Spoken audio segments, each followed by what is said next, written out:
Hej och välkommen till Techrekpodden. Hoppas att ni njuter av november. Jag sitter här och tittar ut över ett men inte allt för grått Bromma flygplats. Det kunde faktiskt vara mycket värre. I helgen var det lite sol så att man känna sig upplyft. Jag tror förra året så var det 0 soltimmar i november och i år är det faktiskt några. Men det är inte därför ni är här för att höra väderleksrapporter utan för att lyssna på Techrekpodden. Det här är en podd som den vana lyssnaren vet handlar om techrekrytering och även en hel del om hur man bygger en techorganisation, tips kring det och kanske en annan sådär politisk digitaliserings- eller spaningsinslag som jag själv är intresserad av. Jag heter Carl Hamilton och driver ju Ants. Vi är ju techrekryterare, tror jag inte undgått någon. Och innan vi går in på dagens gäst så vill jag puffa lite grann för vad som händer på onsdag. I onsdag är det vår årliga Sourcathon. Vad är det för någonting under den frågvisar? Sourcathon är ju en tävling för techrekryterare. Och det finns kanske eventuellt någon enstaka plats över. Så att om ni är intresserade av att tävla eller att se andra tävla i sourcing, alltså det här är nästan så nördigt det blir, så tycker jag ni ska vara med. Sourcathon 2023, det är ett riktigt bra sätt att bygga kunskap och testa sina kunskaper i tech-sourcing mot andra bra tech-rekryterare. Så att se till att vara med där.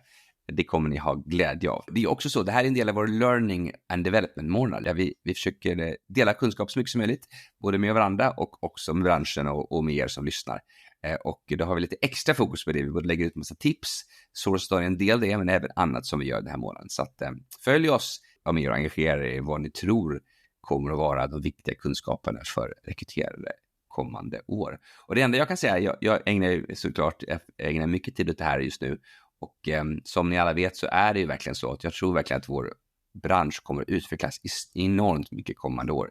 Så att det är jätteviktigt, tror jag, viktigare än någonsin att hänga med och faktiskt förstå hur man använder alla de här nya verktygen som kommer. För det är en revolution. Så att var med där, se vad ni kan göra, testa, lär er. Det är jätteviktigt för vår yrkesframtid. Och på det temat då, en grej som är bra att lära sig mycket om är ju hur man leder techorganisationer, hur techorganisationer fungerar. Och idag har vi Leverera här, Tech Director och Postkodlotteriet. Dels är det kul med Postkodlotteriet, ni som inte vet om det, det är ju en sån där organisation som ger enormt mycket pengar till välgörenhet. De har verkligen fått det där fart på det där. Så otroligt häftigt faktiskt. Och de är också väldigt tekniska och har byggt en techorganisation över många år. Och Oliver här, han berättar om sin resa och även såklart om hur de får till det, både vad det gäller kultur men också internationella, hur de organiserar det internationellt. Så verkligen ett sånt där bra avsnitt för er som leder till organisationer eller funderar på vilka roller som finns och så är det jättebra avsnitt. Han som pratar svenska, vi får inte höra hans klingande irländska, men det är en irländare. Så att det kan ni glädja er åt nu. Så att varsågoda. Och jag måste också puffa Natalia som är antsare men jobbar mycket på Postkodlotteriet som tipsade om Oliver. Developers.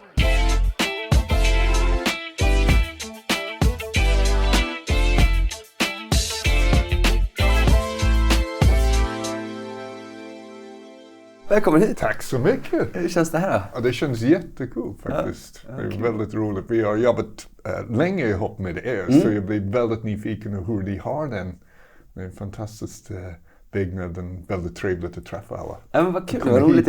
Att se lite inside bilds av... Men kan du berätta vem du är och hur du hamnar här? Hur jag hamnat här. Så Oliver O'Hare är mitt namn. Och ni kanske hör att jag är inte från Sverige. Jag kommer från Dublin, från Irland. Och jag flyttade hit för kanske 23 år sedan. Varför då? Well... Why? But why? Exakt, den här kommer att bli en lång podcast. Men jag kommer försöka vara lite kortfattat. Jag jobbade med ett företag där vi gjorde 3G-forskning för EU.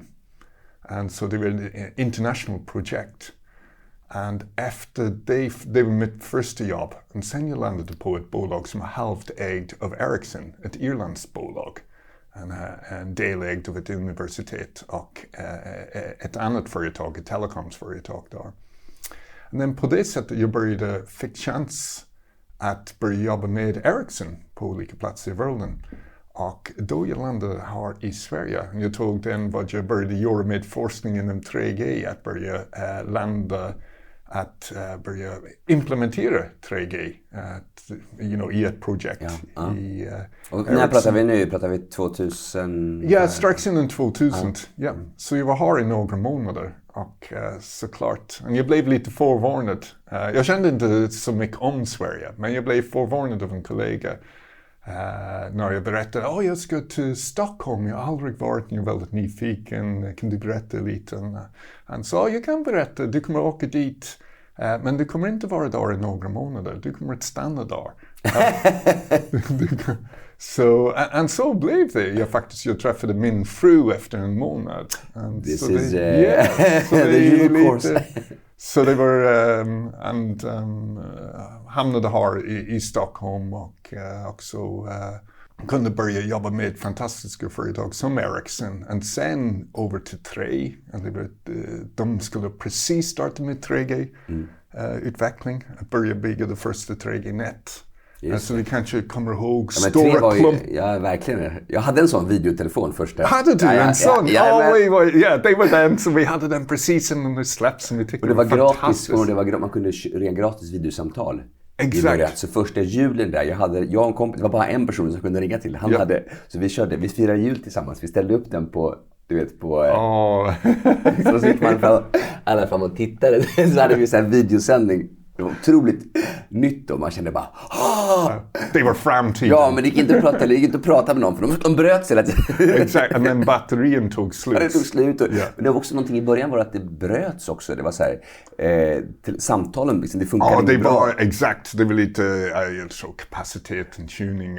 Så det var väldigt mycket nya, batterierna var inte riktigt där som man... Det var inte till senare när iPhone kom att man fick bättre batteri. Motorola var liksom först. Det var Motorola och det var NEC. Just det. Så det är de två. Så det var en candy bar version och en flip phone. Men man har inte flip phones längre. Det var flip phones. Ja. Så det och den batterien tog slut och sen det var väldigt pixelig också. Så vi också sände hockey. Vi hade rättigheter att sända hockey på den. Jag var med för att hjälpa spela in olika matcher och klippa dem. Och vi skulle sen sända dem. Men det blev väldigt svårt att följa vad som faktiskt hände där eftersom hockey är så snabb spel och det är väldigt pixelerat. Men det var ett smak om framtiden. Och det var fantastiskt att börja med den resan att det var ett företag som skulle precis starta. Och sen jag fick chans att jobba med flera andra företag. Så att flytta till Stockholm från Dublin just då var inte direkt en digital hub. Nej. Senare nu, det är definitivt. Verkligen. Det finns alla de stora bolag och det finns alla bolag. Men då det var inte så. När faktiskt att flytta till Stockholm öppnade upp en massa möjligheter för min egen del. Jag upplevde också att Stockholm då var mycket mindre internationellt än vad det är nu, så att säga.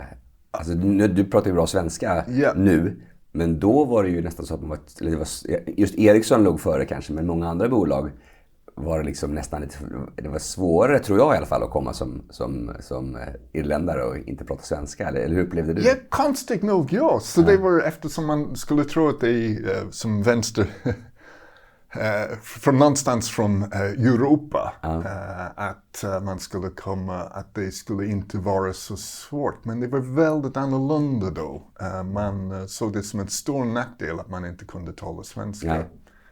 Och trots att man behövde flera personer, så det var flera tillfällen att man fick höra, du måste lära dig svenska, det blir väldigt svårt att säljer det in som konsult till exempel. Så det var lite, jag skulle inte säga det var svårt, men jag var lite förvånad. Det är helt annorlunda nu, upplever jag. Innan vi går vidare på din, bara det skulle vara intressant att höra, vad tycker du om man jämför, vad har hänt i Sverige på de här, alltså från ett tech-perspektiv, vad är stora skillnaderna från nu och då? Från nu och då, jag tror att man har insett att man kan inte växa utan att man behöver mer personer med utbildning, kompetens och man måste tänka internationellt. Just det. Man tittar på de stora svenska bolag som till exempel Spotify eller Klarna. Och de har verkligen fokuserat på detta för att öppna upp och inse att vi jobbar i det större perspektiv än bara Sverige. Man måste tänka globalt. Ja, just det. Och man måste tänka annorlunda och vara öppet för att om man vill växa sitt företag, man måste kunna attrahera ett mångfald av olika kompetenser i Sverige och utanför. Och jag tror vi kan bara bli bättre på sånt faktiskt, bli mer och mer öppet. Men jag tycker jag blir väldigt glad att se att det börjar gå i mycket bättre riktning. Ja. Och började också vara intressant att höra ditt Irlandsperspektiv. Har du fått mycket liksom, kanske familj, men har du också affärskontakter på Irland? Har du liksom, vad händer i tech där? Vad man ser också nästan ännu större skillnad antar jag på 20 år. Ja, precis. Så i början i Dublin när det började öppna upp the tech sector mer och mer, det blev väldigt många att det var så brass plating av olika techbolag. Vad menar du då? Så att det var, eftersom det var skattereglerna, corporate tax i Irland är väldigt låg. Just det, så alla har såna hubbar där liksom, huvudkontor. Exakt, men det är också så att man, så det blev attraktivt. Men det är också företag började inse att det är väldigt högutbildat engelsktalande personer i Irland. Alltså det fanns möjligheter där. Att, det var att Irland var en del av EU. Ja, det måste ju vara fördel nu också. Det är enorm fördel, exakt efter Brexit också. Ja. Så man kan säga att det är en enorm fördel. Så det är att det började företag började bli attraherade den, började inse det kompetens som fanns där. Apple och Intel var de tidiga som var redan under 80-talet insåg den. Men sen vi började se en Microsoft, men vi ser många andra företag börjar dyka in. Så nu det finns en uppsjö massvis med från alla olika sektorer inom tech, som jobbar med tech. Väldigt viktigt för Irland eftersom det har varit ett fattigt land och har inte haft en industri eller bakom sig som kanske andra länder har eller naturliga resurser. Så det var ett sätt att vi kunde komma framåt. Är du där mycket nu så att säga? Nej, inte så ofta. Särskilt sen pandemin det tog lite. Men vi försöker vara tillbaka så mycket som vi kan. Och den familjen, mina kompisar, generellt folk från Irland tycker väldigt mycket om Sverige. Så de vill komma hit. Det var kul.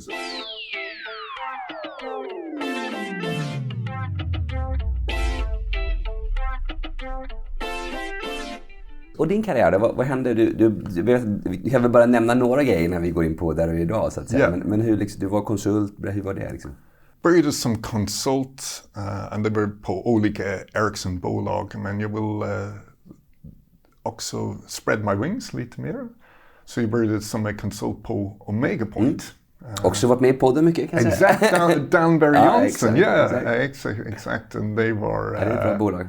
Så det var också med det fokus på kompetens, och också väldigt öppet. Och kunde säga att vi vill börja där, när de var kanske 25 personer, nu är det kanske 600 eller någonting sånt. Minst. Och så de såg bort från att jag kunde inte svenska då. Och tog en chans. Och, så det var fantastiskt. De verkligen är ett företag där fokuserar på kompetens och säkerhet. Och sen började jag jobba på SVT. Så att jag hade jobbat på 3 väldigt mycket med olika nyheter, video location services, betalningar. Vi spelar in, publicera nyheter, publicera video-nyheter. Det var ganska tidigt, det var inte tidigare innan vi hade appar som vi hade idag. Och sen jag började jobba på SVT, och svt.se de hade redan startat. Men det fanns inga playtjänster då? Eller hur det var? Nej, det började bli playtjänster. Vi började spela in, så det var en del av mitt jobb också, att se till att vissa sändningar, nyheter, värde spelas in medan den sänds på TV. Och sen publicerar den direkt på webben därefter. Så vi försökte, det var i de försök automatisera det förloppet, men det fanns inte alla verktyg. Det är inte som idag som man kunde göra det. Man glömmer kunde sända mycket samtidigt. Så man hade den, hade tänkt också då, jag tyckte det var fantastiskt, the public service, att börja öppna upp olika gamla program där man hade rättigheter till. Och visa på deras öppet arkiv. Och också har nyheter, väder och så vidare på även i forum. Så det var väldigt roligt eftersom det var en tjänst där liksom tre öppnade upp för att man kunde börja kommunicera med en dela information mellan varandra med 3G, att öppna upp och gå från just voice till data. Och alla möjligheter där att koppla ihop folk. Men också med SVT fick chansen att jobba där att börja öppna upp information och börja visa den på olika sätt. Gjorde det lite mer tillgängligt till alla. Men jag tycker det är intressant och bara kul att höra innan vi går vidare. Du var ju med om då dels den här 3G och sen så videorevolutionen i någon mening. Det är ju två liksom, teknikrevolutioner som också var... I början var det väldigt svårt att veta vad de skulle leda. Liksom. Hur skulle man tjäna pengar? Vem skulle tjäna pengar? Vad, liksom. Och vi är ju lite grann i en liknande fas nu tycker jag med AI. Att liksom man är så här, man förstår att det här kommer att revolutionera. Så känner jag i alla fall. Att vår affär bara så här... Allt kommer att sitta varje helg och bara så här... Jävlar vad jag kan göra grejer. Och bara så här, jag håller på med de här auto-GTP och bara så här, det är bara helt otroligt vad jag kan liksom... Ja, du vet, bara göra grejer. Men jag är ganska osäker, ibland lite rädd på vad fan ska vi tjäna pengar på det här då? Hur ska vi liksom, vad händer? Kan alla bara göra det här själva? Har du några så här lärdomar som du tar med dig från de här liksom, som du så vad gjorde vi fel då på video? Vad gjorde man fel i början? Har du något så här som du ser att det är... Jag tror vad man gör för fel om man inte provar, inte utforskar, inte utbildar sig. Och också har ett kritiskt öga till vad skulle vara möjligt att göra, vad är inte möjligt. Men just med AI nu, det känns som allt är möjligt. Men det kanske vi är uppe i den hype cycle just nu. Och vi kanske måste ha lite mer kritisk öga på en... Jag tror att det alltid landar tillbaka till vad man vill uppnå, varför. Börja med the why. Som alltid. Jag tror när vi började sända till exempel med 3 med hockeyinspelningar. Det var kanske bra för att visa framtiden. Men just då det var inte rätt utifrån att videokvalitet var alldeles för låg. Och batteritiden var knappt. Så man kunde inte se en hel match. Det var verkligen inte den hela upplevelsen. Man kunde inte se om man fick se matchen. Man kunde inte se var någonstans var pucken eftersom det rörde sig så snabbt.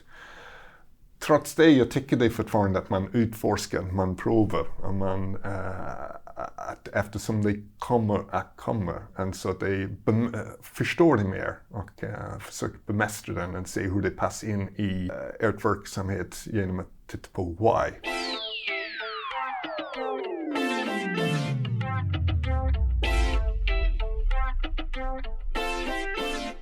Men vi måste ju faktiskt säga varför du är här. Du är så fin som att vad är du? Tech director eller director of tech? Eller? Tech director at the Postkodlotteriet Group. Exakt så. Kan du inte berätta? Postkodlotteriet, det är ju sån här känt varumärke. Men hur hamnade du där?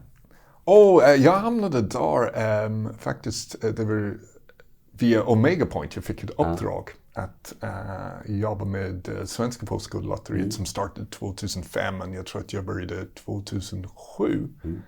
Tillsammans med ett antal andra konsulter. Det första uppdrag var det i IT-avdelning som det hette då, var nere i Göteborg. Och allting skulle flyttas upp till Stockholm där huvudkvarteret var, huvudkontoret. Och på det sättet jag kom in i svenska Postkodlotteriet. Vad är Postkodlotteriet egentligen? Ja, Postkodlotteriet startade i Nederländerna i 1989, för 33 år sedan. Och det började med en vision att man tror på en stark civilsamhället. Att det är bra för världen, att det kan bidra till ett bättre värld.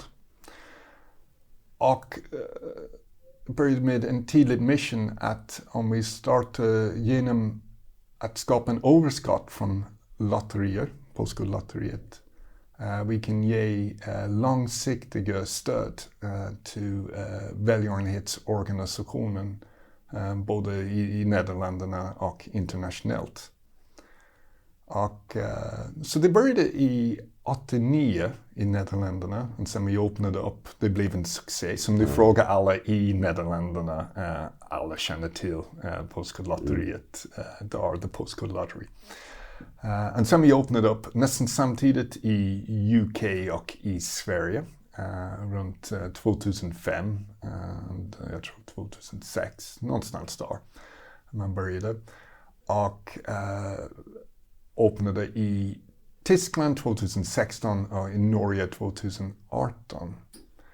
Och i Sverige vi har 1 miljon kunder som är väldigt glada och tacksamma för alla våra kunder eftersom utan dem det skulle inte finnas någon lotteri.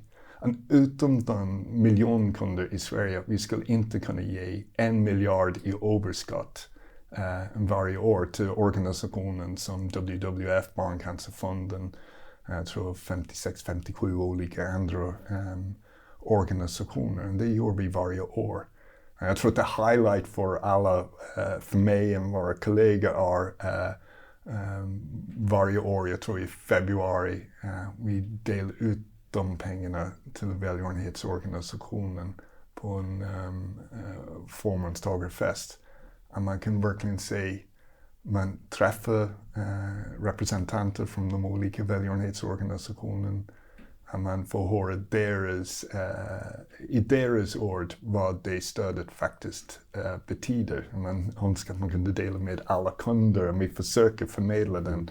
Men man kan verkligen se hur glada, berörda de är för att få det stöd. Vårt stöd är väldigt unikt, det är långsiktiga, inte öronmärkt stöd. Så vi ger stöd till en organisation och de kan använda den på det sättet som de tycker är bäst.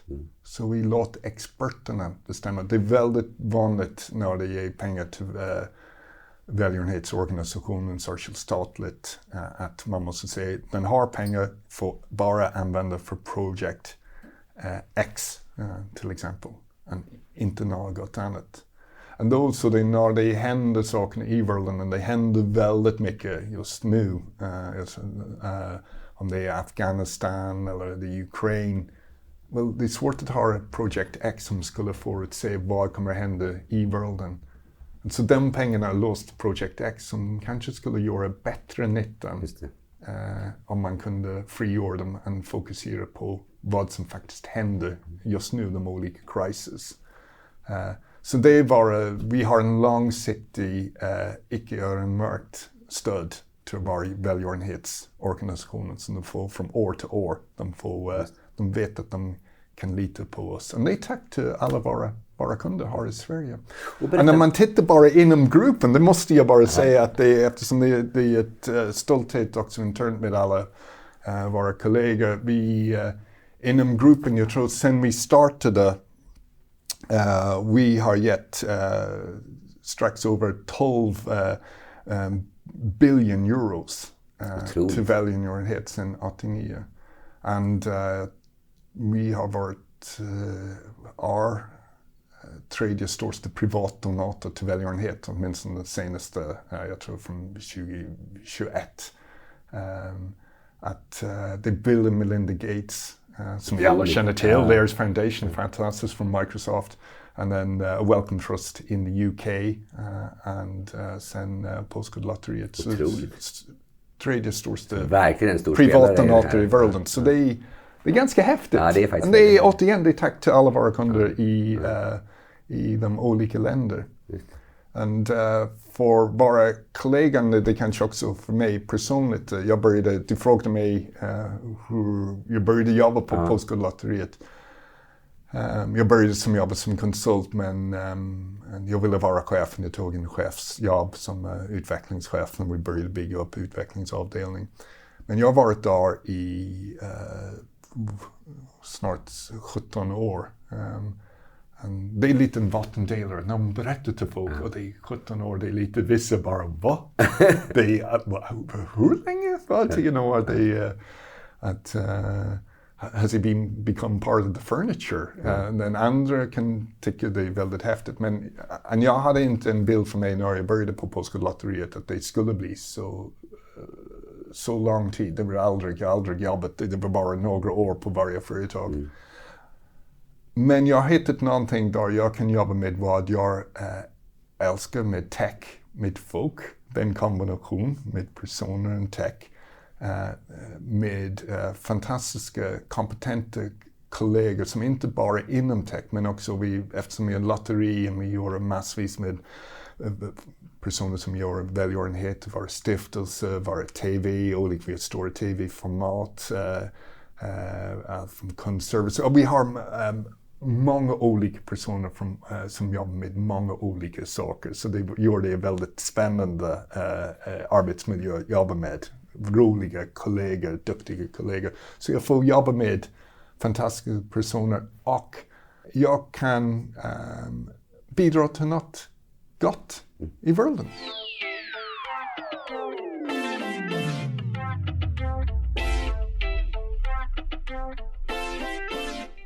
För man tar den där transformationen och så är det ju liksom spännande att höra lite grann hur ni har tänkt där, men kanske också idag. Hur gör ni för att liksom resten av organisationen förstå värdet i tech eller att liksom bygga relationer där? Hur tänker ni det här rent organisatoriskt? Liksom? Det är att jobba ihop och bygga gemensamma mål. Jag tror i början vi jobbade väldigt mycket i silos och det nästan blev lite en client-supplier relationship. Jag tror det stora skiftet var att när vi började jobba i product teams, vi började introducera produktorganisation fokus. Så vi sätter kunden i fokus, vi tydliggör vår strategi, vi bygger team som bidrar till den strategi. De product teams är cross-functional, så de har alla personer från företaget som behövs för att uppnå the mission, the målet med den, så att det är från marknad, från kundservice, från legal eller från tech, från data analysis. Att vi tar dem tillsammans under ett team. Så vi börjar jobba med tydliga gemensamma mål. Och sen på det sättet man börjar jobba ihop. Då man börjar fatta varandras perspektiv och vad som fungerar, vad som inte fungerar. Man börjar förstå sin vardag. Vad är viktigt inom tech? Vad är viktigt till exempel inom marknadsföring? Vad är viktigt för hur vi inom kundservice lyfter fram perspektiv av kunden mer. Så that's, och vi sätter kunden i mitten, i center.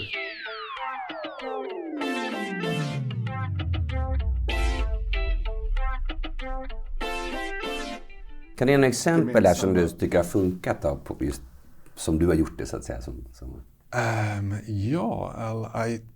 I mean, just det arbetet som vi är inne just nu i den Postkodlotteriet Group, att vi börjar bygga fler och fler grupplösningar tillsammans.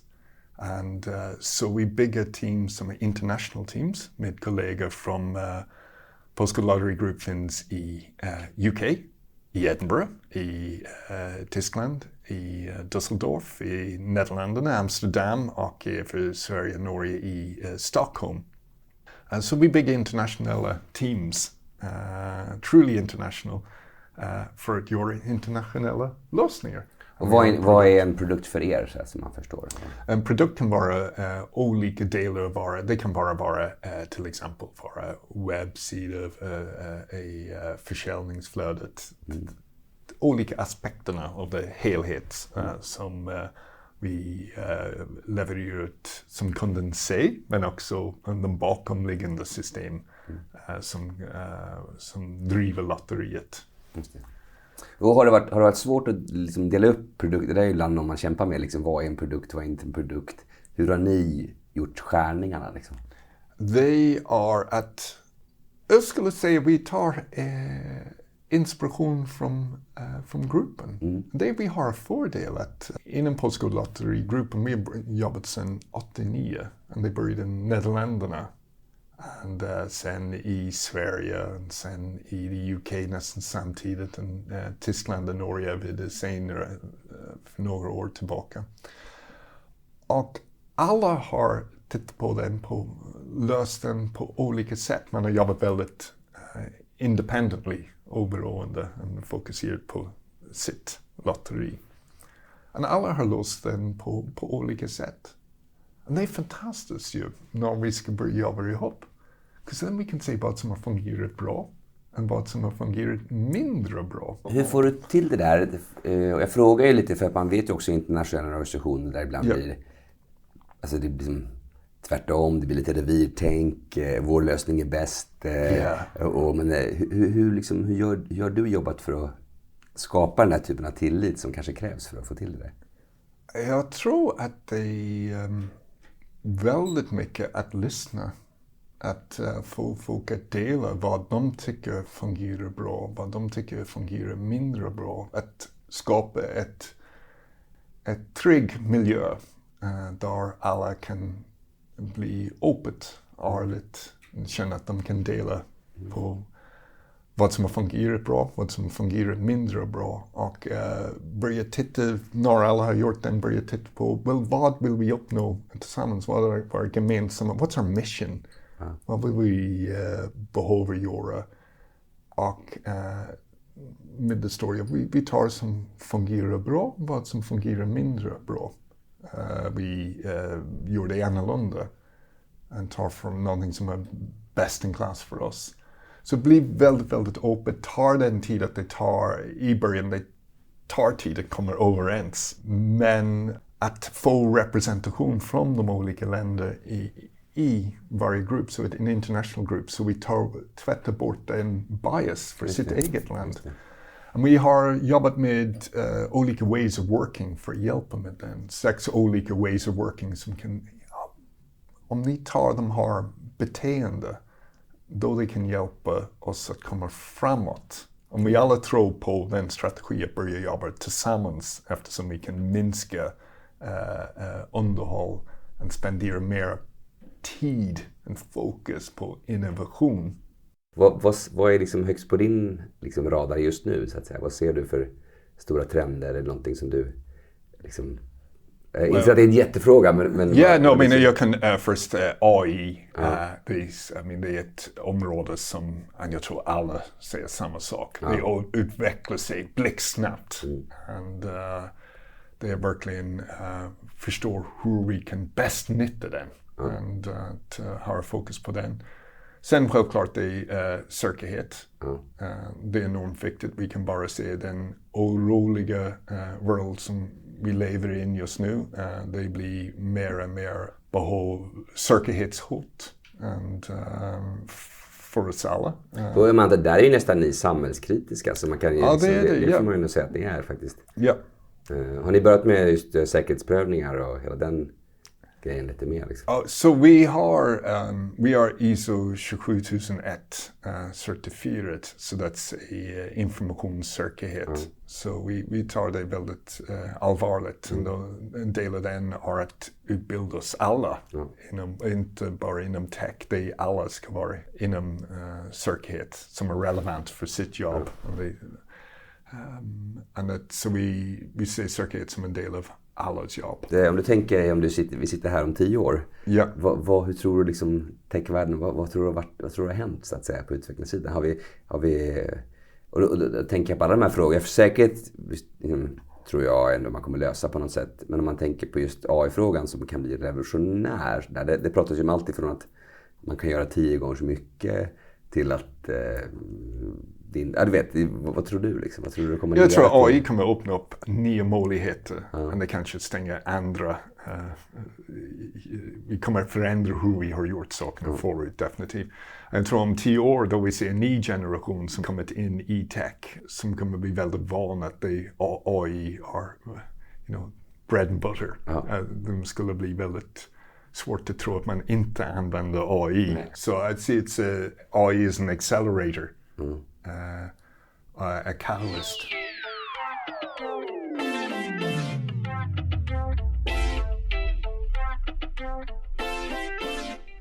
Kan du inte berätta om har du något tips på någonting som du läser eller ser? Ja, det finns en podcast som jag lyssnar väldigt mycket till. Jag är väldigt intresserad av politik, och det är The Rest is Politics. I love it! I love it! Ja, jag har sett mycket på den. Ja, jag tycker det är väldigt intressant att både ha Rory Stewart från The Conservatives och Alistair Campbell från Labour tillsammans. Ja, det är väldigt, just nu är det väldigt kul att höra på dem faktiskt. Yeah. Man är liksom... Det var en episod som började, det finns många bra episoder, men en som verkligen stack ut för mig, och det var på tal om AI, och det är Mustafa Suleyman. Jag tror pratade om hur AI kommer att hjälpa oss, men också alla faror som finns. Men det är också väldigt intressant, hans resa också, från hur han från en fattig bakgrund i London till nu en Silicon Valley-entreprenör inom AI. Hur hans resa och hur han ser på världen. Så det var en fantastisk episod. Så jag verkligen rekommenderar det. Så The Rest is Politics. And then, om jag skulle ha en boktips, det är en klassiker, men eftersom jag tycker väldigt mycket vad vi gör handlar om relations. And they are Getting to Yes. Getting to Yes. Gammal klassiskt, ja, men jag tror att det verkligen kommer tillbaka till att hur vi kan komma överens och hitta... Vad kul att du blandade den. Det är faktiskt en av mina jag läste den, vad jag gick på när jag pluggade i USA, så var det så här, right? Getting to yes. It is. BATNA, what's the BATNA? Jag läser väldigt många av de olika, tech books som det till höger och vänster, men den har stannat med mig väldigt. Jag har ofta kommit tillbaka till den, hur jag tycker och tänker. Och sen om man tittar på like blogs, jag får väldigt mycket tips från kollegor till höger och vänster, men en som jag tycker är från Hacker News från Y Combinator. That's Hacker News. Ja. Kul att du kom hit. Ja, men tack så jättemycket. Jag hoppas att det blev bra. Jag tycker det blev skitbra.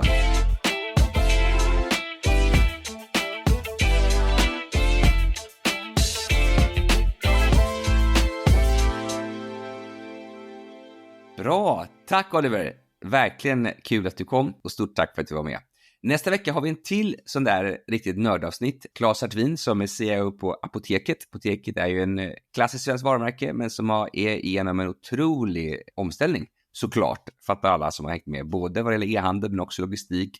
Och hur man digitaliserar hela sitt flöde. Och Claes berättar om hur man får till det där. Hur man gör, hur man organiserar, hur man attraherar folk. Och det är också en organisation som ligger väldigt långt fram med vad det gäller employer branding. Inte minst för att det finns riktigt coola personer i teamet där. Och när Claes kom hit så har han med sig en imponerande fotograf som liksom skapade content on the road.